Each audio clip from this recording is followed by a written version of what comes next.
আকাশ, কিরে আকাশ, আকাশ চল রে। হ্যাঁ আসছি।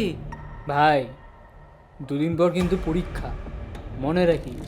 ওখানে কিন্তু আমরা পড়তে যাচ্ছি। হ্যাঁ, তুই নিজেও পড়িস না, আমাদেরও পড়তে দিস না।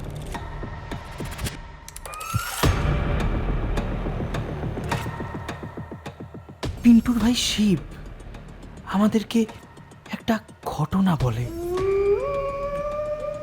একদিন বাথরুমে যাওয়ার সময় একটা অদ্ভুত ঘটনা আমার সাথে ঘটে।